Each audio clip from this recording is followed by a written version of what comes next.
김정은 북한 국무위원장이 위중하다는 첩보를 확인하고 있다. 미국 CNN이 내보낸 이 보도에 어제 하루 종일 파장이 컸는데요.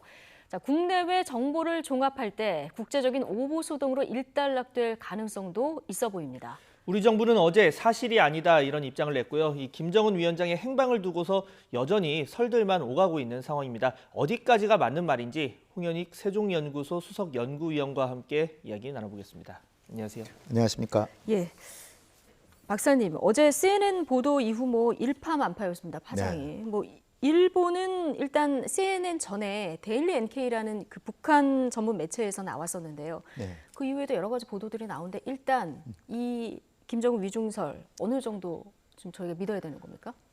일단은 시술이든 수술이든 했는지 안 했는지는 아무도 확인을 못 합니다. 예.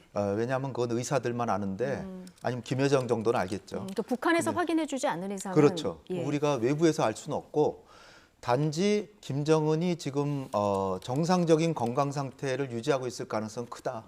그러니까 올바른 판단을 하고 신체적으로도 큰 문제는 없는 것으로 예. 추정되는 게 거의 유력하고요. 단지 시술했는지 수술했는지 그거는 우리가 아직은 확인을 못 하는데 중요한 것은 김정은이 통치하는데 별 문제가 있느냐 없느냐인데 일단은 지금으로 봐서는 통치에 별 문제가 없는 것으로 간주할 수 있습니다.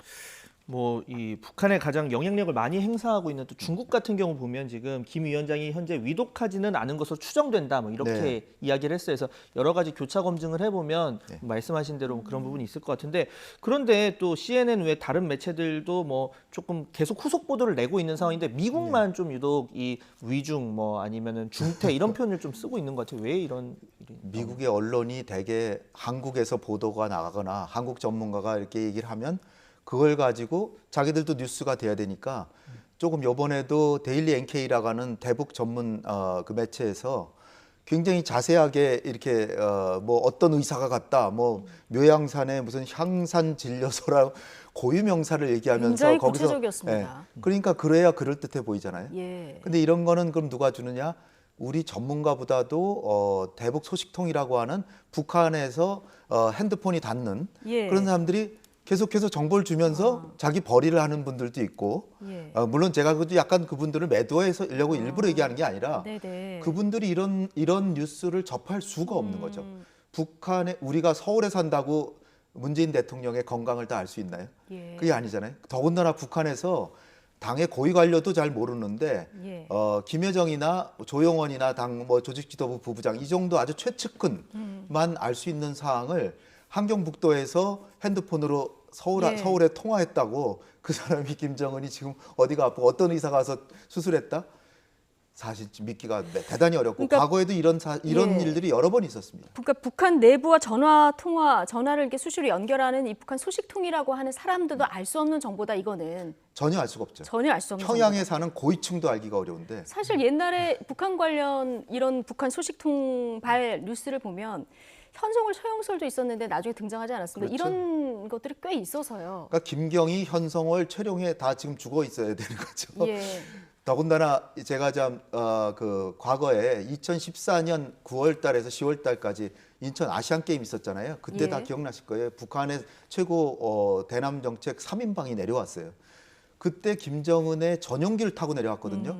그러니까 이제 여기 특히 탈북자분들 그런 분들이 보기에 아니 저 김정은 전용기인데 저들이 저걸 타고 왔다 가면 분명히 쿠데타가 난 것이다. 예. 저들이 정권을 잡고 한국하고 교섭하러 왔다. 그런데 저는 그 당시에도 그렇게 생각 안 했지만 사실 그게 다 오보였던 거죠. 왜냐? 김정은이 타고 가라면 타고 가야 되는 거예요. 그 사람들은. 김정은이 이거 갑자기 한국에 지금 인천 아시안 게임 폐막식에 오는데 예. 내 비행기 타고 가라. 그러면 타고 가야지 어떻게 하겠습니까?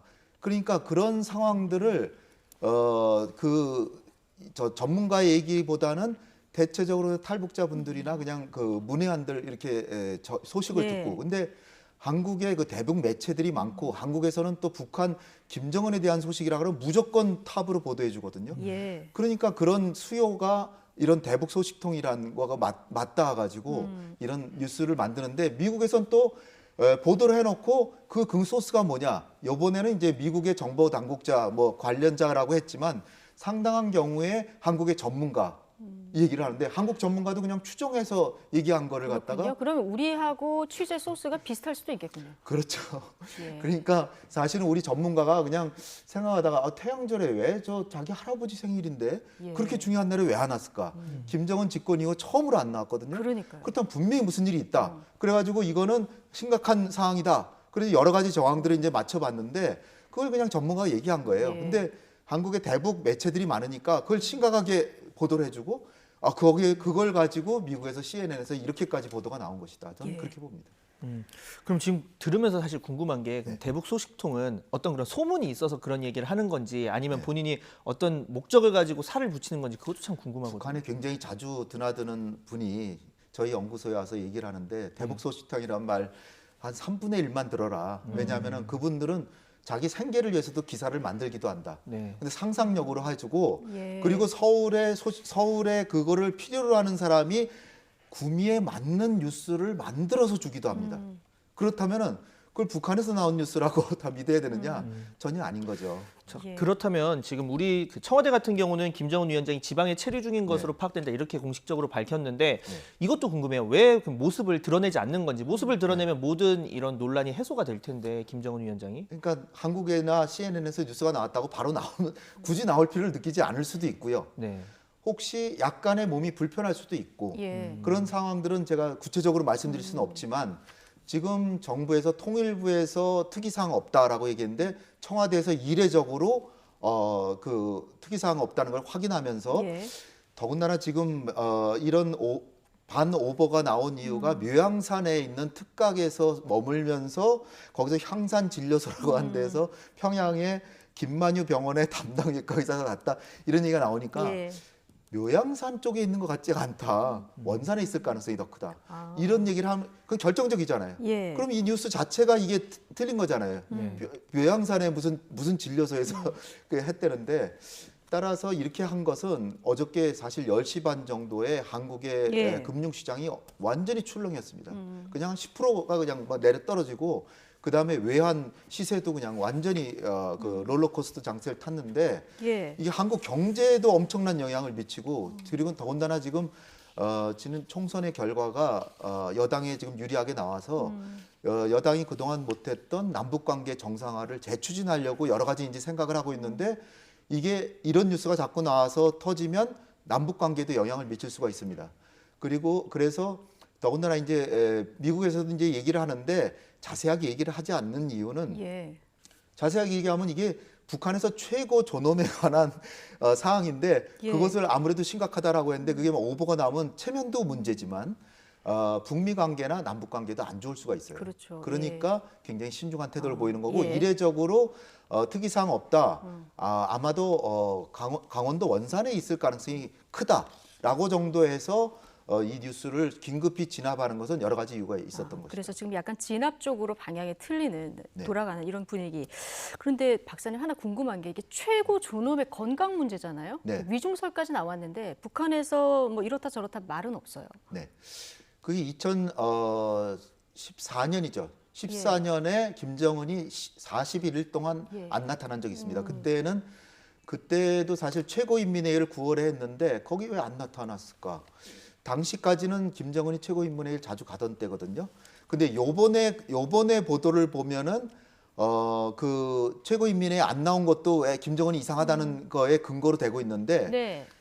요번에는 최고인민회의 누구도 안 나온다고 생각했습니다. 전문가들은 다 알고 있었어요. 왜냐하면 예. 작년에 헌법을 고쳐서 김정은이 최고인민회의 대의원 선거에 아예 나가지도 않았고 네. 완전히 입법과 행정을 좀 분리시켜서 김정은은 당과 정부를 다스리지 입법은 외형적으로 자유를 누리는 것처럼 이렇게 해놨어요. 네. 그러니까 이번에 안 나갈 줄 알았거든요.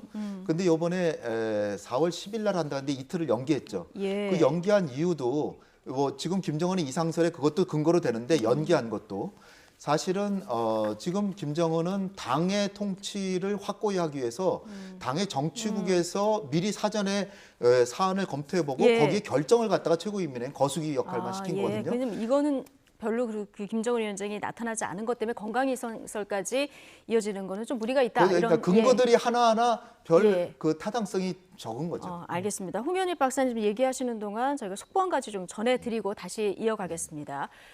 자, 문재인 대통령은 위기 극복과 고용 안정을 위해서 40조 원 규모의 기간산업 안정기금 조성하겠다 이렇게 밝혔습니다. 정부가 일자리 50만 개 창출에 직접 나서고 고용 창출 효과가 큰 대규모 국가 산업으로 코로나 이후를 견인해야 한다면서 한국판 뉴딜 추진 기획단을 신속하게 꾸릴 것도 지시했습니다. 네, 문 대통령 오늘 청와대에서 5차 비상경제 회의를 주재하고 이 출자나 지급 보증 등 가능한 방식을 총동원해서 강력한 의지를 갖고 기간 산업을 지키겠다고 말했습니다.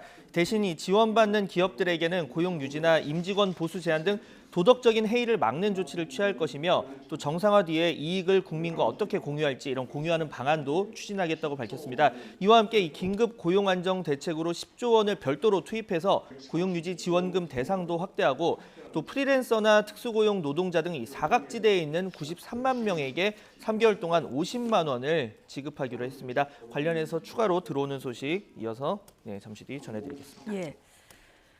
네, 지금 속보를 전해드렸고요. 좀 홍현익 박사님 오늘 말씀을 종합해 보면 뭔가 뭐 시술이나 수술을 받았을 수는 있지만 위중설로 이어지는 것은 좀 아닌 것 같다. 네. 이게 어떻게 보면 해프닝으로 끝날 가능성도 굉장히 큰 상황인데 어쨌든 이 위독설이 나오면서 주목받는 사람이 있습니다. 김여정 제1부부장. 지금 영국 가디언즈도 주목을 했는데요.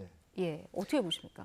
김정은이 이제 남매가 이제 형이 하나 있고 김정철이 있고 여동생 김여정인데 김정철은 지병이 있다고도 하고요. 정치에 관심이 없고 에릭 크립톤에 많이 몰입해서 에릭 크립톤 예. 공연을 보러 다니고 그렇습니다. 근데 사실 인도 경우 보면 네루의 손자인 라지브 간디도 어머니인 인디라 간디가 총리할 때 네. 전혀 정치에 관심 없는 듯 하다가 자기 남동생이 국회의원 하다가 사고로 죽었어요. 그러니까 이 사람이 파일럿이었는데 조종사였는데 갑자기 정치에 투신하더니 엄마가 그 인디라 간디가 그 암살당했잖아요. 그러니까 자기도 정치에 나서가지고 총리까지 되기도 했습니다. 네. 그러니까 김정철이 나설 수도 있을지도 몰라요. 예. 형이거든요. 왜냐하면 형이니까 나타날 수가 없죠. 남동생이면 나타날 수도 있지만 형이니까 안 나타나고 있는데 네. 그러니까 지금 김여정을 주목하고 있는데 김정철이 나타나서 뭔가 역할을 할 수도 있고요. 네. 근데 이 김여정이 이번에 그 당 정치국 회의에서 정치국 후보위원으로 임명했는데 이걸 가지고 이제 후계 후도를 만든 것이다 이렇게 예. 얘기를 하는데 그것도 조금 약간 좀 과대 해석한다고 보이는 게 만약에 진짜로 김정은이 지병이 있어가지고 지금 수술을 앞두고 있어서 혹시 모르니까 김여정을 내세워야 된다 그러면은 그냥 정위원을 시키지 왜 후보위원을 시킵니까?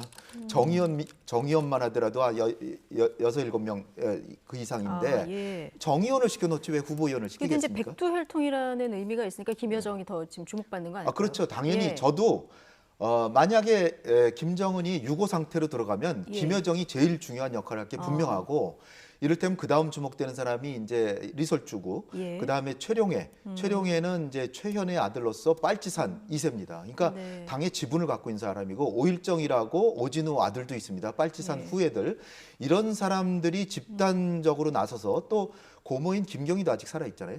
이 사람들이 집단으로 나서서 김여정이 실질적인 역할을 하면서 뭔가 집단 체제로 갈 가능성도 있다. 그러니까 최룡해가 뒤에서 실권을 가지면서 김여정을 앞에 내세울 수도 있고 아니면 김정철을 또 데려올 수도 있는데 어쨌든 김여정이나 김정철에 대해서 우리가 계속 관심을 가져야 되는 건 사실이지만 이 김여정을 정치국 후보위원 시킨 것 자체를 가지고 김정은이 유고다 이렇게 얘기하는 거는 그것도 추정이 좀 과도한 것이다. 이렇게. 네, 자 지금까지 홍현익 세종연구소 수석 연구위원과 북한 정세 관련 이야기 들어봤습니다. 네, 오늘 수고하셨습니다. 감사합니다. 고맙습니다.